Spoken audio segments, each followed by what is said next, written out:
Hey everyone, welcome back to my YouTube channel. Today we're gonna do a quick macro update. But before that, I just want to say that in less than 2 hours, we are going to witness the largest IPO in the human history ever, SpaceX getting listed into the NASDAQ. And I'm really excited to watch this space, to watch this day, how SpaceX is going to trade, and how the retail is going to behave, and if Elon Musk is going to be the first trillionaire in the world, right? But yeah, coming back to the main topic, we're going to take a look at the consumer price index, the numbers that just came out 2 days ago on Wednesday.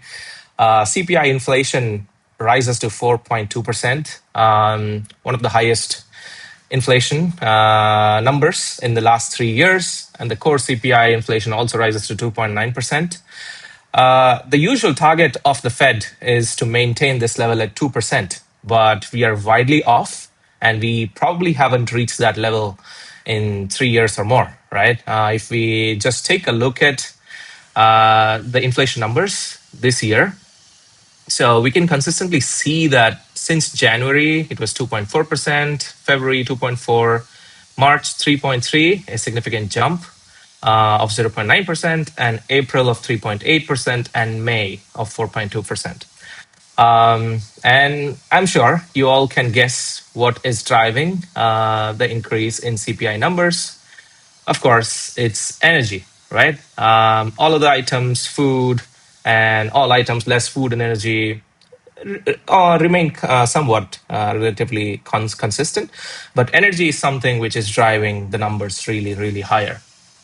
I also want to talk about the purchases price index, which is mostly the inflation numbers which are recorded for the wholesalers and producers. So it rises to 6.5%. So that came above the expectation of 6.4%. So it's bad. And it's the highest level since almost November 2022. So there's only one thing we can redeem out of this is that the producers are going to pass on the inflation to the consumers. So there's only one thing that's going to go up, CPI, in the upcoming weeks, is my opinion, unless something really changes in the conflict in the Middle East that's happening. But yeah, odds of rate hikes continue to increase.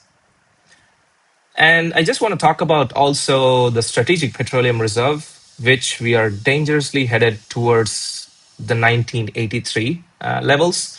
And just want to compare what it looks like with different timelines. You know, in 1980s, even in the Gulf War, we had seen a lesser of a drawdown in Strategic Petroleum Reserve with the United States, and in the 2011 Libya crisis, and in 2022 latest Russia-Ukraine war, right?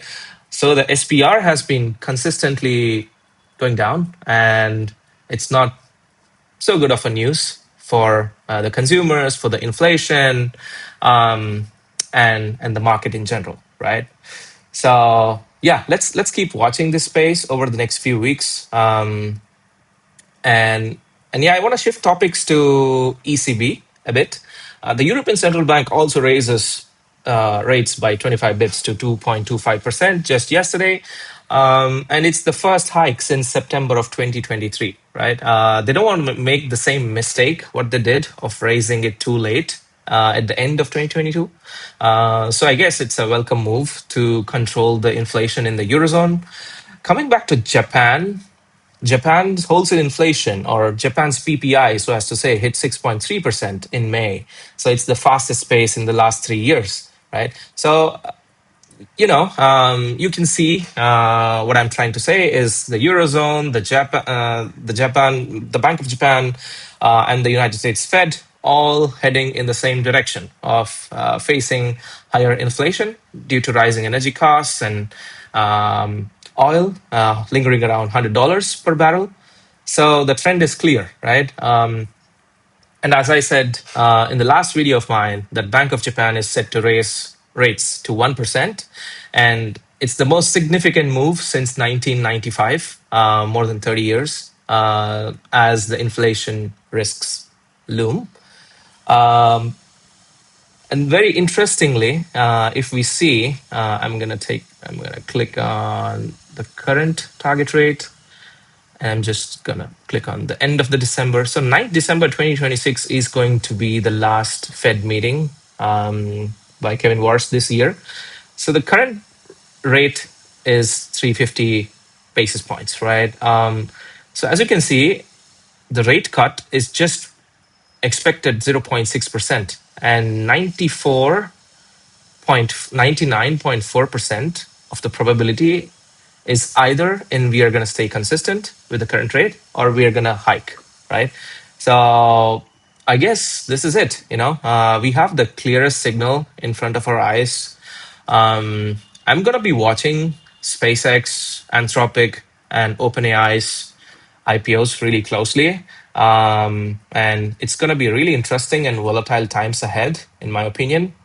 And just taking a look at S&P futures today, I guess it has recovered a bit. Sorry for that. It's just going to change for daily chart. So yeah, it has recovered a bit since the last 2 days, in the expectation that the conflict will come to an end, but we have to see how it reacts. And Bitcoin is standing at around $63,000. When I switch back to the weekly, yeah, so almost 2 days to end the week, or just more than 2 days to end the week, and yeah, it seems undecided so far, but it all depends on how the SpaceX listing's going to go, and if there's any new development in the market. So we're going to watch this consistently. I'm going to keep you updated. But until the next video, stay tuned. Thank you so much.